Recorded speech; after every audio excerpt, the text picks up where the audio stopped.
জীবন শিক্ষার এভরি মোমেন্টে সবাইকে স্বাগত। আজকে আমি হাজির হয়েছি পটলের রেসিপি নিয়ে। অনেকভাবেই তো পটলের রেসিপি করা গেল। আজকে আমি যেভাবে পটলের রেসিপিটা করেছি আপনারাও সেইভাবে একবার বাড়িতে ট্রাই করবেন, দেখবেন এর স্বাদ কিন্তু কোনো অংশে কম হবে না। আসুন তবে দেখে নেওয়া যাক আমার এই আজকে রেসিপিটা। পটলগুলোর গায়ে একটু একটু করে খোসা রেখে আমি ছাড়িয়ে নিয়েছি। ছাড়িয়ে নেওয়ার পরে ধুয়ে পরিষ্কার করে নিয়েছি।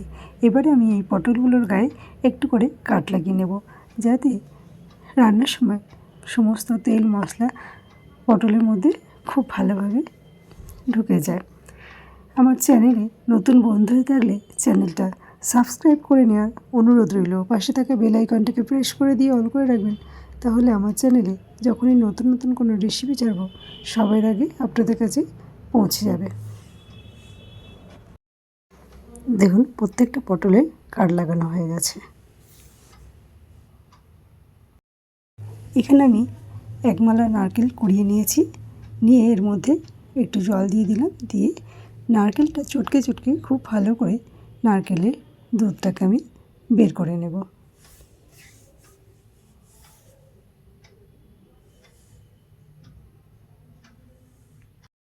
এখানে আমি একটা বাটির মধ্যে ছাঁকনি লাগিয়ে নিয়েছি। এবার আমি নারকেলের দুধটাকে এইভাবে ছেঁকে নেব।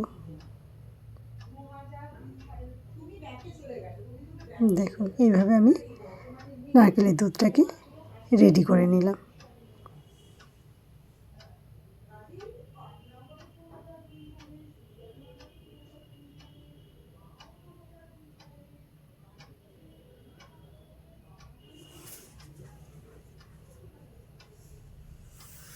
দেখুন নারকেলের পুরো দুধটা আমি এখানে বের করে নিয়েছি। ওভেনে কড়াইটা বসিয়ে দিয়েছি গরম হওয়ার জন্য। কড়াইটা গরম হয়ে গেছে। এখানে দিয়ে দিলাম 2 টেবিল চামচ সর্ষের তেল। তেলটা গরম হওয়া পর্যন্ত করে অপেক্ষা করব, তারপর রেসিপিটা শুরু করব। তেলটা গরম হয়ে গেছে। তেলের মধ্যে দিয়ে দিলাম সামান্য একটু হলুদ গুঁড়ো। তেলটা নাড়িয়ে চাড়িয়ে হলুদটাকে মিশিয়ে দিলাম। এবার আমি এর মধ্যে দিয়ে দেব আগে থেকে কেটে রাখা পটলগুলো।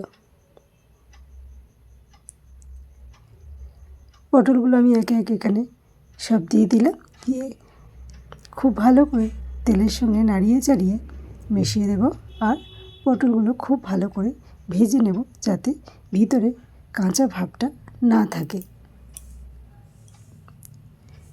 পটলটাকে ভালো করে নাড়িয়ে চাড়িয়ে দিয়েছি। এবার এটাকে চাপা দিয়ে দেবো, দিয়ে এটাকে খুব ভালো করে ভেজে নেব। পটলগুলো খুব ভালো করে ভেজে নিয়েছি। এবার এগুলোকে একে একে তুলে নেব অন্য একটা পাত্রের মধ্যে।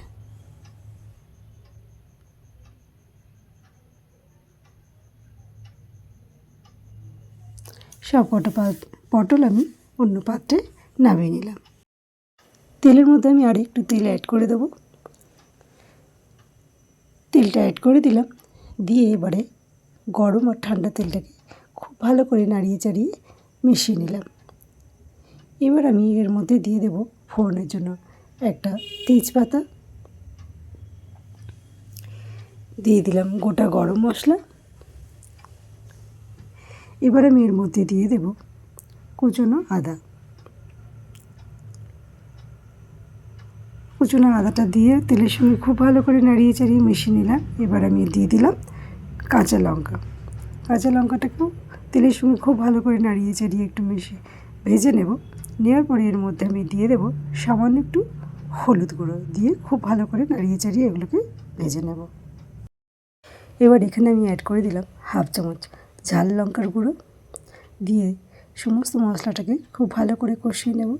এবার আমি এখানে অ্যাড করে দেব 1 চামচ জিরে গুঁড়ো। এই মশলাটা দিয়েও আমি খুব ভালো করে কষিয়ে নেব। মশলাটা যাতে পুড়ে না যায় তার জন্য এখানে আমি একটুখানি জল অ্যাড করে দিলাম। দিয়ে মশলাটাকে আবারও খুব ভালো করে কষিয়ে নেব। মশলাটা আমার খুব ভালো করে কষানো হয়ে গেছে। এর মধ্যে থেকে তেলও ছেড়ে দিয়েছে। এবার আমি এর মধ্যে দিয়ে দেব আগে থেকে ভেজে রাখা পটলগুলো।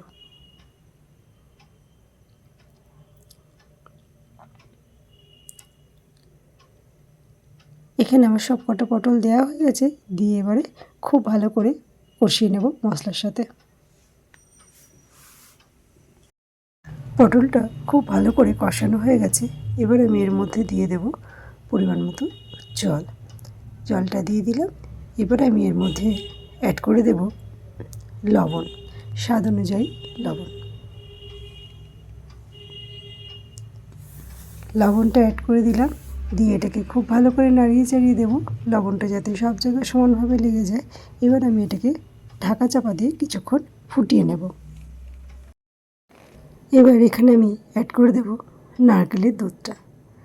নারকেলের দুধটা অ্যাড করে দিলাম, দিয়ে এটাকে আবার একটু ফুটিয়ে নেব।